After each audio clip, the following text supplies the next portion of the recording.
Mr. Chair, Your Excellencies, ladies and gentlemen, allow me perhaps to start by reassuring you that despite a reputation that I have gained with much effort over the past few years as an interminable speaker, I will be as concise as possible for a number of reasons.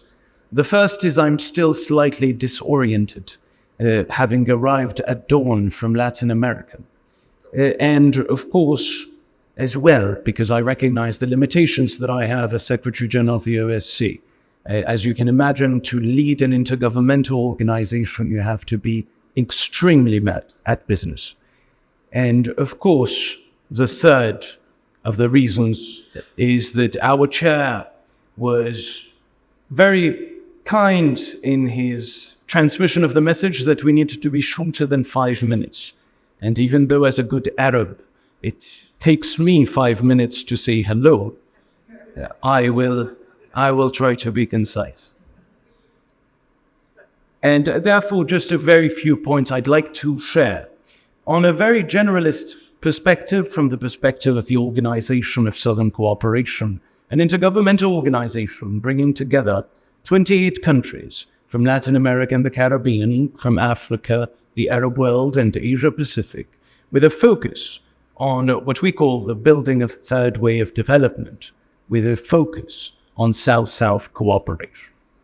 And what I would like to raise very briefly is, of course, looking at the topic that is today's, for this panel in particular.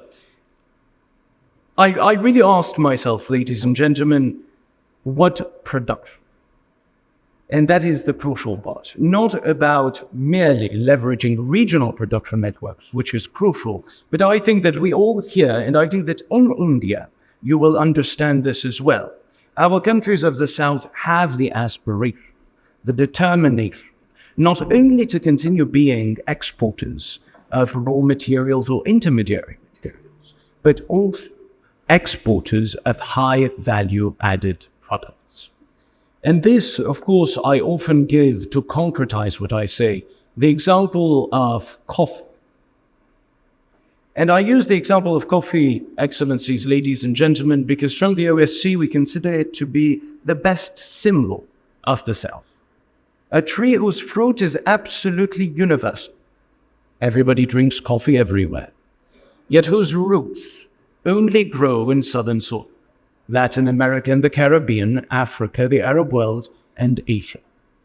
And yet, when one looks at the top 10 coffee exporters in the world, 4 are in a region of the world that does not have a single coffee tree. France, Italy, Germany, and Switzerland. And each one of them, Mr. Chair, exports more coffee than Uganda and Ethiopia, that are the 2 largest African coffee exporters. And of course, that is because our countries continue to export green beans. Whereas from France, from Italy, from Switzerland, they export, as terrible as it tastes, it's very convenient, instant coffee, encapsulated coffee. And of course, what this means very concretely for our countries is our countries that are coffee producers export on average a bag of coffee at $2.5, whereas processed coffee is exported on average at $40, not $4, but $40 the bag.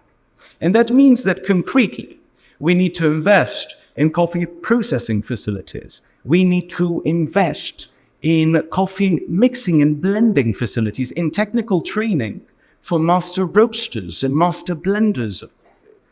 We need to invest in capsule factories. And this is where regional production networks come in, because we need to invest in our aluminum plants if we want to produce capsules. We need to invest in nitrogen in order to preserve the shelf life of coffee, and so on and so forth. And of course, what I say about coffee is applicable to cotton, to cacao, to all products that tend to be, and this includes, ladies and gentlemen, critical minerals that exist within southern soil that are necessary for the production of renewable energy technologies. And of course, in saying this, I once again emphasize the importance of leveraging or putting in common our regional capacities in order to achieve this high value added industrialization. And to do so at an African level, but also at a greater South level, at a Southern level.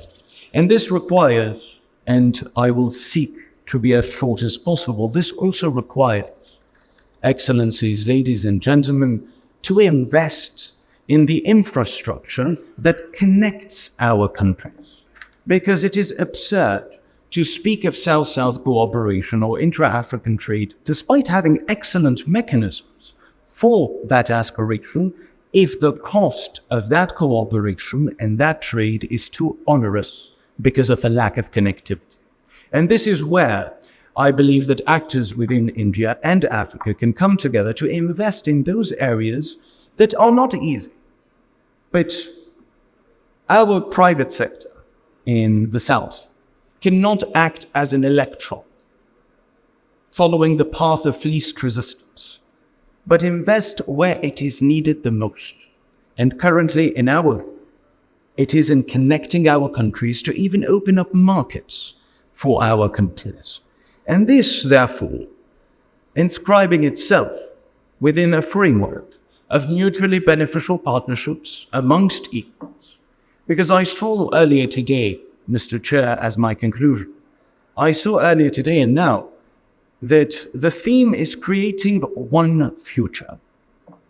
At the risk of being provocative, I would argue that we already have one future.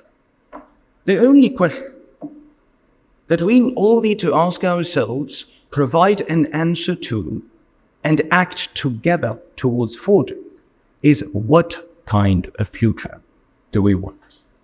And in this regard, I would argue that we need a future embodied by a multilateralism of equality amongst parties, which we all know instinctively in India, in Africa, in the Arab world is not the case.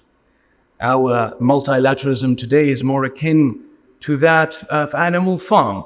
All animals are equal, but some are more equal than others. Equity in our relations, where I, to be provocative, would say from each country according to their capacity and to each country according to their need. And this was exemplified during COVID-19 when our countries found it extremely difficult to access vaccines. And that countries like India that did produce vaccines were, frankly put, marginalized in the overall global market of vaccines.